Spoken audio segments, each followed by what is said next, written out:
क्योंकि इस शब्द में पूरा ब्रह्मांड, पूरी सृष्टि का रहस्य समाया हुआ है। माँ तो वो है जो भीड़ में भी सीने से लगा लेती है, जो भीड़ में भी सीने से लगाकर दूध पिला देती है। बच्चा अगर भूखा है तो माँ शर्म भुला देती है, शर्म भुला देती है। माँ एक ऐसा शब्द है जिसके सामने सारे शब्द छोटे पड़ जाते हैं। माँ निस्वार्थ प्रेम का एक बहुत ही खूबसूरत उदाहरण है। माँ सबकी जगह ले सकती है, लेकिन माँ की जगह कोई नहीं ले सकता। मरने के तो कई रास्ते हैं, लेकिन जन्म लेने का केवल माँ ही एक रास्ता है।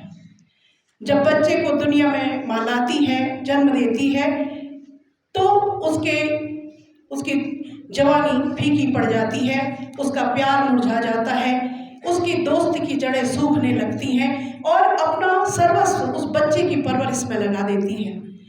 बच्चा माँ को अपना सुरक्षा कवच मानता है और हम माँ के पास अपने को महफूज समझते हैं। रमेश सूद जी की 4 पंक्तियां प्रस्तुत करना चाहूंगी। बहुत रोते हैं पर दामन हमारा कभी नम नहीं होता, बहुत रोते हैं पर दामन हमारा कभी नम नहीं होता। इन आँखों के बरसने का कोई मौसम नहीं होता, इन आँखों के बरसने का कोई मौसम नहीं होता। मैं दुश्मनों के बीच भी खुद को महफूज पाता हूँ, मैं दुश्मनों के बीच भी खुद को महफूज पाता हूँ, क्योंकि मेरी माँ की दुआओं का खजाना कभी कम नहीं होता, कभी कम नहीं होता। मनोज मुंशी जी कहते हैं कि मैं माँ के बारे में क्या लिखूं, मैं तो खुद ही माँ की लिखावट हूँ।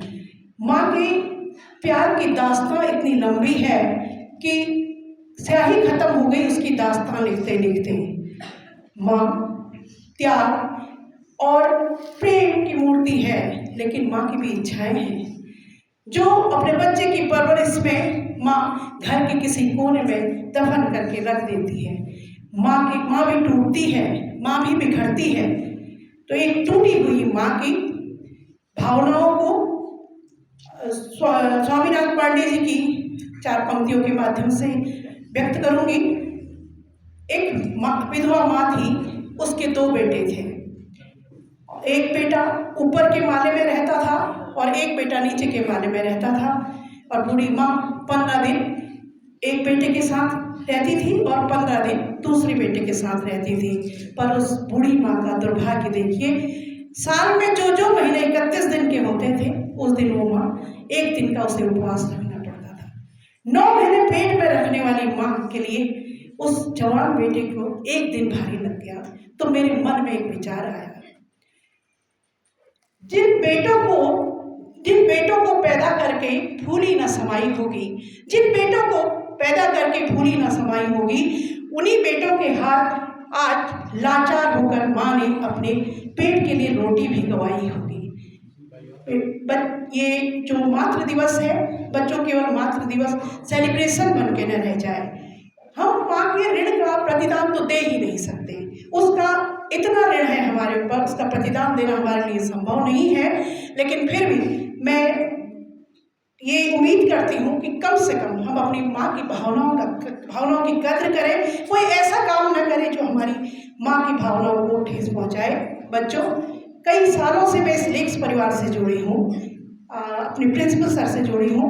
मैं आदरणीय प्रधानाचार्य महोदय के जो अपनी माता जी के प्रति यानी पूजनीय दादी जी के प्रति जो समर्पण भाव है, व्यक्तिगत रूप से मैं उससे बहुत प्रभावित हूँ। तो मुझे लगता है कि हमें भी प्रिंसिपल सर की इस समर्पण भाव को अपने जीवन में उतारने का प्रयास करना चाहिए। और मैं अपनी इस विचारों को अंतिम पड़ाव की ओर ले जाते हुए इस जहाँ की उन सभी माँओं के त्याग और बलिदान को सलाम करती हूँ और इस मातृ दिवस पर अपनी स्वर्गीय माँ को सत सत प्रणाम करती हूँ, सत सत प्रणाम करती हूँ। धन्यवाद।